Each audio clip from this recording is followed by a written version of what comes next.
स्वागत है भाइयों आप सभी का हमारे YouTube चैनल पर। और आज मैं मौजूद हूँ जाटो के गढ़ कहे जाने वाले यानी कि ज़िला मुजफ्फरनगर में। और जाटो का गढ़ क्यों कहा जाता है, क्योंकि मैं आज आया हूँ ऐतिहासिक गांव सोरम के अंदर, जो कि शाहपुर थाना क्षेत्र के अंदर पड़ता है। और इसके इतिहास की बात करें तो लगभग 1000 साल पुरानी ये चौपाल है, क्योंकि यह कई जो यहाँ से फरमान जारी हुए, कानून जारी हुए जाटों के लिए, खाप पंचायतों ने जारी किए, तो वे लगभग देश भर की सारी खापे, सारे जाट समाज उसे मानते थे और उस पर अमल करते थे।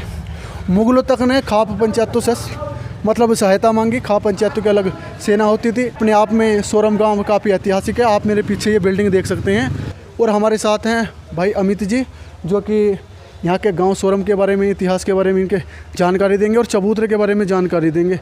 राम राम जी। जी, अब आप अपना परिचय दीजिए। जी, मेरा नाम अमित कुमार है। जी, तो आप इस थोड़ा सा हमें गांव सोरम के बारे में और जो ऐतिहासिक चबूतरा है जो सोरम खाप का है, सर्ब खाप की जो स्थापना हुई, उसके बारे में सारा हमें आप बताइए। जी, अगर हम सर्वखाप पंचायत के इतिहास की बात करें तो सर्वखाप पंचायत का इतिहास बहुत पुराना है। सर्वखाप पंचायत का इतिहास अगर हम पुराने उसमें चलें तो अगर जिस टाइम पर राजा शिव हुए हैं जी, उनके एक सेनापति थे वीरभद्र जी, जब हरिद्वार में यज्ञ हुआ था, जी, तो जब सती उसमें सती होगी थी तो उन्होंने उसे आदेश दिया था कि सर विच्छेदन कर दें। जी, तो वीरभद्र उसके सेनापति थे और उनकी जो गण सेना थे उसके सेनापति थे। तो इससे हमें पता चलता है कि जो सर्वखाप का इतिहास है वो बहुत पुराना है, गणों का इतिहास है वो बहुत पुराना है। गण राज्य होते थे और वो जो थे गणों के अध्यक्ष थे। उसके बाद में अगर हम रामायण काल में चलें तो रामायण काल में जो वानर सेना थी वो एक सर्वखाप पंचायत सेना थी, जिसमें वानर गोत्र के जाटों की बहुतायत थी। इसी कारण उसे वानर सेना कहा गया और सर्वखाप पंचायत का उसमें भी रोल था। उसके बाद जब महाभारत की लड़ाई हुई उसमें भी सर्वखाप पंचायत की सेना ने धर्मयुद्ध में भाग लिया था। उसके बाद अगर हम इतिहास में और आगे चलें तो 6वीं शताब्दी में महाराजा हर्षवर्धन हुए हैं। उन्होंने सर्वखाप पंचायत की पुनर्स्थापना करी थी। वल्लभी सम्राट हर्षवर्धन द्वितीय थे। उस टाइम पर उन्होंने सर्वखाप पंचायत की स्थापना करी थी और इसके 5 मुख्यालय बनाए गए थे। इसमें सबसे पहला मुख्यालय आपका कन्नौज था, थानेश्वर था, रोहतक था, उज्जैन था। और सन 1305 में रामराव राणा हुए हैं, एक विख्यात योद्धा हुए हैं। उन्होंने यहाँ पे सोरम को जीता था। यहाँ पे अलाउद्दीन खिलजी के साथ में लड़ाई हुई थी। पारसी गांव पड़ता है एक पास में, काली नदी और इंडर नदी के तट पे। वहाँ पे एक लड़ाई हुई थी सन 1305 में और रामराव राणा ने इस क्षेत्र को जीत के यहाँ पे सर्वखाप पंचायत की स्थापना करी थी। सन 1305 में हरिद्वार में एक बहुत बड़ी महापंचायत हुई, सर्वखाप पंचायत, जहाँ पे उन्हें सर्वखाप पंचायत का पहला अध्यक्ष थे। वे सर्वखाप पंचायत के मंत्री थे, पहले मंत्री थे और सोरम को सर्वखाप का मुख्यालय बनाया गया था।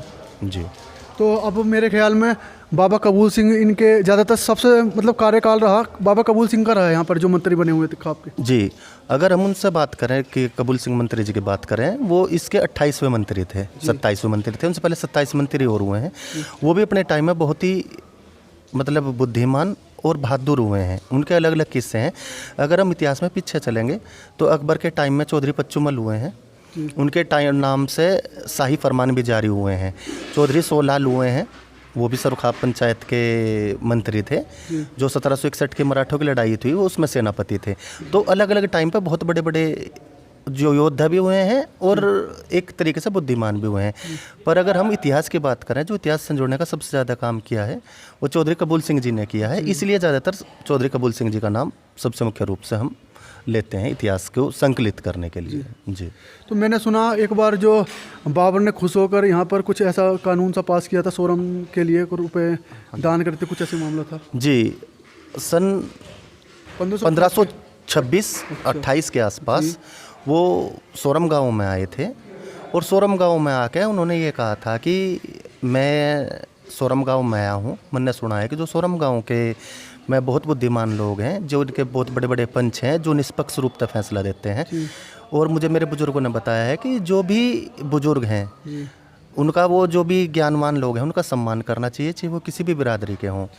इसलिए मैं सोरम गाँव में आया हूँ और मैं यहाँ के पंचों का बहुत सम्मान करता हूँ। यहाँ के लोग बहुत नेक ख्याल के हैं और मैं इन्हें इज्जत का 1 रुपया और पगड़ी के 25 रुपये दूंगा जब तक वे जिंदा रहेंगे। और वो जब तक रहे उन्होंने 1 रुपया पगड़ी का, 125 रुपये पगड़ी को, 1 रुपया इज्जत का ताउम्र उन्होंने सरुखा पंचायत को दिया है। और अगर इससे पहले भी बात करें तो सिकंदर लोधी हुए हैं बादशाह दिल्ली के, वो भी आपकी सरुखा पंचायत मुख्यालय सोरम में आए हैं। हमारे यहाँ पे एक दरावेश हुए हैं शाह गरीब नवाजा इब्राहिम थे, उनके बहुत बड़े संत हुए हैं, उनकी से मिलने के लिए आए थे और उन्होंने बहुत तारीफ़ करी थी। उन्होंने भी कहा था कि जो बालियान खाप है ये बहुत नर्म ख्यालों के लोग हैं और रेशम जैसे व्यवहार के हैं, बहुत उच्च कोटि के विद्वान हैं और मैं इनकी बहुत बड़ी प्रशंसक हूँ। तो वो भी आए हैं, उन्होंने बहुत प्रशंसा की है। और इससे अगर हम इतिहास में चलेंगे तो हुमायूं भी आए हैं, बादशाह हुमायूं भी, बादशाह आपके शेरशाह सूरी भी आए हैं। और हमारे गांव में अगर आप बात करेंगे पूरब उत्तर की तरफ एक मज़ार है जो 1530 के आसपास शेरशाह सूरी ने बनवाई थी। उसके बाद भी अकबर बादशाह के भी लेटर आए हैं और काफ़ी उनके बाद भी जो शाही फरमान है यहाँ पे मिले हैं। बहादुर शाह जफर जो 1857 के क्रांति में है, उनके भी लेटर यहाँ पे आए हैं सोरम में। और 1761 में जो मराठों की और अहमद साहब अब्दाली की लड़ाई हुई थी, उन्होंने भी मदद के लिए सोरम सरुखा पंचायत को मदद मांगी थी और उन्होंने उसकी बहुत बड़ी मदद भी की थी। जी। तो मैंने सुना है यहाँ से कुछ ऐसे दस्तावेज या ताम्रपत्र भी मिले हैं, उनमें मतलब क्या देखा जा सकता है? हाँ जी, ताम्रपत्र मैं आपको उपलब्ध भी करा दूंगा, मेरे पास उनकी कॉपी हैं। ओरिजिनल तो नहीं है, ओरिजिनल तो दुर्भाग्यवश पता नहीं कहाँ है, कह नहीं सकते। उसमें 2 ताम्रपत्र हैं, मैंने भी आपको बताया है, जो शाही फरमान जारी होते थे वो लेटर हैं वे। उनमें 4 बादशाह अकबर के हैं, उसके बाद शाहजहाँ के भी हैं और शाहजहाँ के बाद औरंगजेब का तो नहीं है, बहादुर शाह जफ़र के भी हैं, बहादुर शाह जफ़र फर्स्ट हुए हैं उनके भी हैं। अलग अलग काल के वे 13 तांबे पे लिखे हुए पत्र हैं जिनका पे मैं काम कर रहा हूँ। मेरी उसमें बुक्स में आपको देखने को मिलेंगे, वो फारसी में लिखे हुए हैं, उनका अनुवाद भी हो रहा है और हिंदी में आपको उनका अनुवाद भी पढ़ने के लिए मिलेगा और उनकी जो मूल छाया प्रति है वो भी उपलब्ध होगी। तो आपने जो पुस्तक का विमोचन करा था, अभी मैंने देखा था पीछे आपने, तो किस नाम से है वो आपकी पुस्तक? जी, जो पुस्तक है वो सरुखा पंचायत के इतिहास के नाम पे है। अच्छा। उसमें आपको विस्तार पूर्वक पढ़ने के लिए मिलेगा जो सरुखा पंचायतें हुई हैं वो कब कब कहाँ कहाँ हुई हैं, उससे के बारे में आपको विस्तार पूर्वक विवरण मिलेगा। जैसे आपको 1950 की है, 1857 की है और उससे बहुत पहले हैं, तो वो आपको सब उसमें पढ़ने के लिए मिलेगा।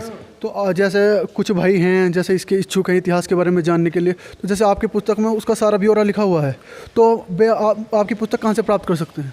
सर, मेरी पुस्तक पे आप मेरा नंबर है, आप उस पर संपर्क कर सकते हैं और उसके लिए आप कोई भी है, किसी को किसी भी तरह की मदद चाहिए तो मैं उसे भेज सकता हूँ, व्हाट्सएप पे मुझसे संपर्क करें। तो जैसे और जाटों के इतिहास की जैसे पुस्तकें हैं, हम उन्हें कहीं जैसे जाटों के मतलब एक पुस्तकालय के रूप में हुए वहाँ से ले सकते हैं, ये तो आप में कोई ख़रीदना चाहता है तो आपके यहाँ कहाँ से प्राप्त करेगा? सर, अभी मैंने उस पर काम किया है, वो निजी रूप से मैंने प्रकाशित करवाई है और वो मेरे पास ही उपलब्ध है। अभी मैं उस पर और थोड़ा काम कर रहा हूँ, मेरी बात हो रही है एक बड़े प्रकाशन से, जैसे उनसे मेरी बात होगी तो वो फिर आपको ऑनलाइन भी उपलब्ध हो जाएगी। और अभी अगर आप किसी को ज़रूरत है तो वो मेरे से संपर्क कर सकते हैं, व्हाट्सएप पर मैं उन्हें भेज सकता हूँ, कोई मुझे दिक्कत नहीं है। अगर कोई उस पर अच्छा काम करे तो मुझे खुशी होगी। तो जैसे सरुखा पंचायत हुई तो लगभग सुना है 50 साल बाद हुई थी, तो लगभग कब हुई, वर्तमान में या पिछले कुछ समय बाद पहले? जी, जो सरुखा की पंचायतें हैं हमारे यहाँ पे 1857 में हुई थी। उसके बाद जो अंग्रेजी टाइम था उसमें उन पर पाबंदी लगी थी। उसके बाद जो हमारा पंचायत हुई वो 1924 में भी हुई है, जब चौधरी कबूल सिंह मंत्री बने थे, अभी आपने जिक्र किया था, उस टाइम पे एक विशेष वो हुई थी। उसके बाद में सन 1950 में स्वतंत्र भारत की जो पहली पंचायत थी वो गाँव सोरम में ही हुई थी। उसके बाद सन 1956 में हुई और उसके बाद 2006 में और उसके बाद 2010 में हुई। अलग अलग मुद्दों पर पंचायत हुई और उसके बाद कोई भी बड़ी सरुखा पंचायत नहीं हुई है। तो अब यहाँ के जो मंत्री हैं, यहाँ के जो मतलब इस विरासत को संभाल रहे हैं, देख रेख कर रहे हैं, तो वे कौन है अब इस बार? जी, जो अभी सरुखा पंचायत के मंत्री हैं वे चौधरी सुभाष सिंह जी हैं, चौधरी कपूर सिंह जी के सुपुत्र हैं और वो बुढ़ाना रहते हैं। अच्छा, वहाँ पे वे अपना काम करते हैं और अपना जो भी काम है दस्तावेज से संबंधित जो भी उनके पास में है उस पर वे काम भी करते हैं और मिलनसार हैं। अगर आप उनसे जाके मिलेंगे तो अच्छी तरह से मिलेंगे और जो उनके पास दस्तावेज हैं वो आपको दिखावेंगे। अच्छा, मैंने सुना है कि जैसे यहाँ पर मंत्री बनते चले आए हैं, तो सुना है कि पहले से ही यहाँ के जो मंत्री बने हैं वो सोरम गांव से ही बनते हैं, तो सुना कि अलग गांव के नहीं बन सकते, कुछ ऐसा रूल सा कुछ है? जी, मैंने अभी आपको बताया जो पहले मंत्री थे, जब सरखाप पंचायत की पुनर्स्थापना हुई थी सन 1305 में, तो उस टाइम पे ये डिसाइड किया गया था कि, और वो एक कोई अध्यक्ष नहीं है, जी जी। वो एक तरीके से सचिव होते हैं। अच्छा अच्छा। सचिव का मतलब ये है जो भी दस्तावेज हैं वो एकत्र करना, उन्हें संभाल के रखना, और एक तरीके से जो अगर पंचायत कोई होती है उसकी सबको जानकारी देना, जी जी जी। मीटिंग कार्यवाही रखना, उनका वो काम है। और वो एक परंपरा के अनुसार आज से लेकर 1305 से लेकर अब तक जब से भी चले आ रहे हैं, वो गांव सोरम से ही होते हैं। जी जी जी। तो जैसे पीछे हमारी इमारत है, ये लगभग जब से ही 1000 साल पुरानी लगभग? नहीं नहीं नहीं, ये अगर हम इसकी बात करें तो ये करीब करीब आप इस पर बात करेंगे तो 300 साढ़े 300 साल पुरानी ये है। अच्छा। जैसे चौधरी नरपत सिंह और चौधरी करम सिंह थे गांव सोरम के ही, जी जी जी। उन्होंने ये बनवाई थी। और यहाँ पे भी बहुत बड़ी बड़ी पंचायतें हुई हैं और काफ़ी बड़ा हो रहा है, इस चीज़ का भी महत्व है। जी जी जी। और जैसी आप ये बिल्डिंग देखेंगे, आपको यहाँ पे लोकल में तो मैं कहूँगा कि खाप बालियान में तो कोई इतनी बड़ी और इतने महत्व की है नहीं, और पूरे हिंदुस्तान में भी अगर आप बात करेंगे तो सरखाप पंचायत का मुख्यालय है ये। बिल्कुल मुख्यालय जी। जी। तो जी का आपका बहुत बहुत धन्यवाद।